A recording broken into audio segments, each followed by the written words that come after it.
afternoon. Okay, so untuk hari ini, untuk minggu ni, kita akan cover a part of the inverse matrix. Okay, so untuk mencari inverse matrix ni, kita ada dua methods. Alright, methods yang pertama, maksudnya kita akan ada dua method yang kita perlukan lah. Maksudnya kita ada dua cara, which is yang pertama, method yang pertama, kita ada perlukan what we call as the determinant method. Okay, and then second one we call as a row operation method. Row operation, ataupun kita panggil dia punya terms dia ataupun nama kepada row operation method ni is a Gauss-Jordan elimination.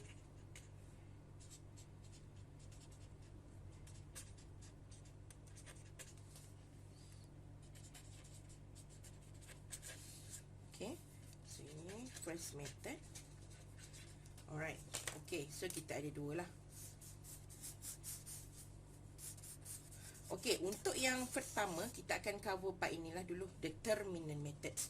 Okay, determinant method ni ada a few step yang kita kena buat lah. Okay, so before that kita kena tahu untuk yang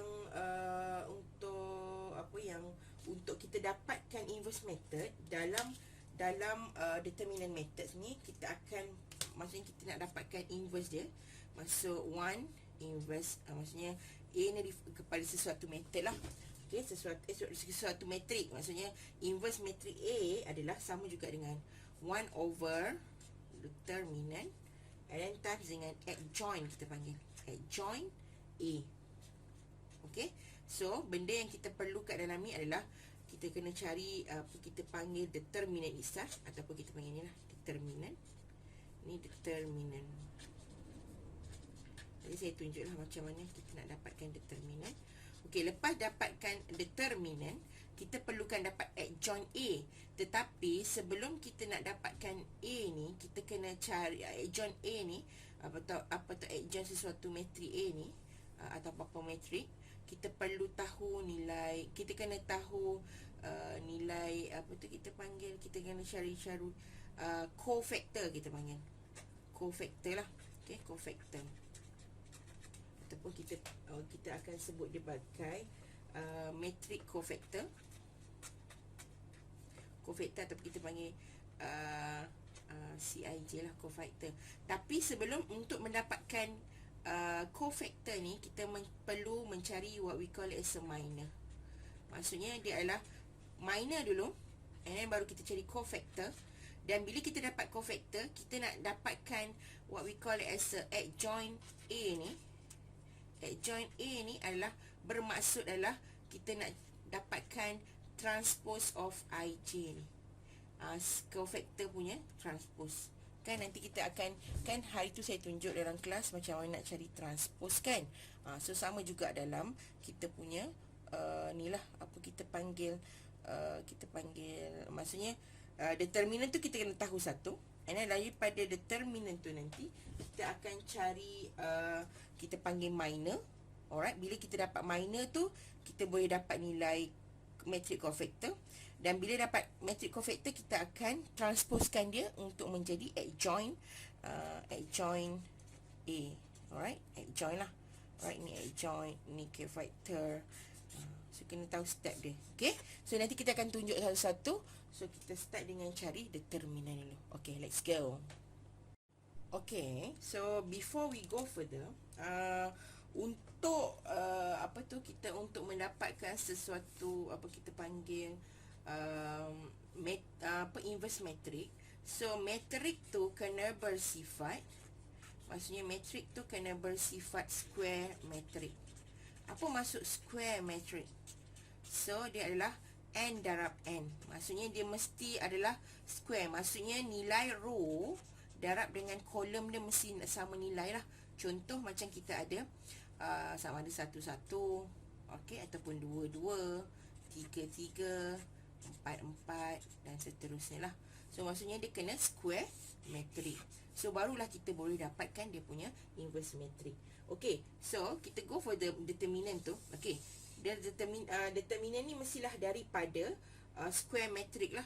Maksud kena ada square metrik. Okay, kita akan discusskan untuk kita ada kita discuss satu-satu. Kita akan discuss untuk 2 darab 2 dengan kita ada 3 darab 3 lah. Okay. Okay, so kita pergi kepada 2 darab 2 dulu. Okay, kalau kita contoh, let's say kita ada kita punya A kita adalah A, B, C and D. Okay, kena faham yang ni dulu. 2 and 2 ni dia punya fundamental lah.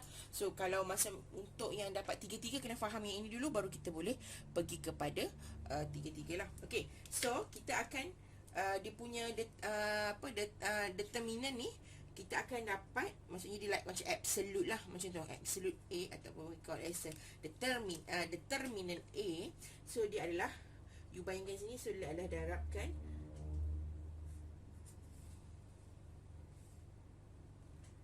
C darab B. So maksudnya yang ke bawah, yang ke maksudnya yang atas darab bawah, and we have maksudnya ni yang pertama, ini yang kedua. Okay, so maksudnya arah A ke D ni adalah yang pertama, arah C ke B ni adalah yang kedua lah. So maksudnya dia adalah A darab dengan D and minus dengan C darab B. Okay, tengok tu minus So ini adalah untuk kita ada untuk 2 punya 2 darab 2, 2 times 2 lah. Okay, for example, let's say kita ada, okay, contoh kat sini lah. Okay, example.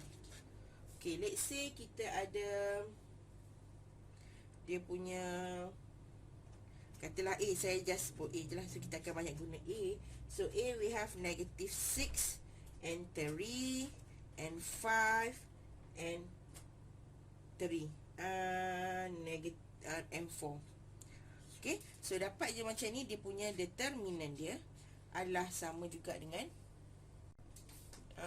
so kita akan darabkan yang tadilah, kita akan yang ni darab bawah, ini darab atas. Okay, so we have ataupun bersilang lah senang cakap. Okay, negative 6 times 4 minus dengan 5 times 3. So kita akan dapat ni negatif 24 tolak dengan 15. So kita akan dapat negatif 39. Okay, so ini kita punya nilai untuk A ataupun determinant A lah.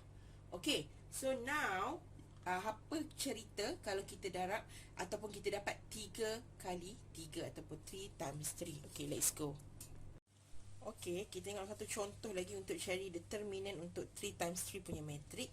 Okay, so kita macam biasa buat 3 lah, tunjuk. Okay, untuk negatif 5, 0, negatif 1. So kalau you nak tutup pakai apa panggil, pakai pen pun boleh untuk kira, maksudnya nak ni kan lah. Sebab yang ni nanti konsep nanti kita akan guna untuk cari apa tu, cofactor minor nanti. Okay. Okay, so ini maksudnya kalau you nak contoh tutup macam ni pun boleh, tak ada masalah. Okay, so we have macam tadi lah, nak carikan dia punya apa tu kita panggil, dia punya determinant tu. So kita akan ambil yang first sekali, which is kita ada ini, kita nak ini dengan negative 1. Okay, so yang ini kita akan tutup lah dia punya tu. So yang ini adalah dia punya yang bahagian yang kita perlukan. Okay, yang ini pula, so sini lah dia punya ni. Okay, yang ini pula, so yang ini adalah dia punya bahagian yang perlukan untuk dia punya apa tu, dikirakan untuk ni lah. Kita tak nampak sangat pen ni. So yang ini tadi, so yang ini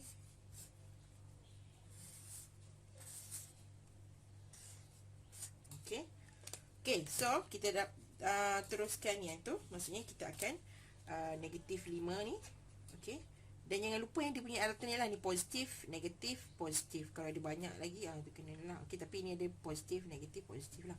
Alright, so yang ini kita akan darabkan 2, negatif 1, 4, 1. Dan kita ada tolak. So which is 0. So we have 130 dengan negatif 1 lah. And then kita ada plus negatif 1. Negatif 1 ni darab dengan 1 to negatif 4, 30. Okay, so yang ini tadi kita abaikan yang ini sebab dia dah cos 0. So kita assume dia dah 0 lah. So kat sini 0 lah. Okay, so tak payah yang tu lah. So kita buat yang ni je, yang bawah ni. So ini negatif 5. So kita nak kena darab macam mana?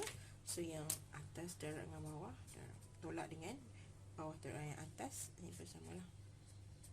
Ini sebab nanti kosong akan darab dengan ni 0 kan. So consider 0 lah semua. Okay, so yang ini 5. So kita ada 2 times 1 minus dengan negatif 1 times 4. Okay, and then kita ada tambah dengan negatif 1 darab dengan 4 times 1 minus dengan negatif 32. Okay, so ini negatif 5 dan ini 2. Tolak 4 lah. Tambah 4 lah. Minus 4 dan plus negatif 1 darab dengan 4 plus lah jadinya 3 times 2 6. Okay, so sekian dapat negatif 5 darab dengan 6. Ini negatif 1 darab dengan 10. So negatif 30 tolak dengan 10, dapatlah negatif 40. Okay, so ini determinant untuk yang nilai ini adalah negatif 40. Okay. Okay, so after lepas ni kita nak tengok macam ni kita nak cari minor. Sebab dia step sebelum kita dapat cofactor, kita kena cari minor lah. Okay, so now we go for that minor. Kalau tak faham nanti ulang balik video ni dan fahamkan macam mana dapat determinant. Sebab determinant is the main part yang untuk kita dapatkan inverse matrix tu lah. Okay.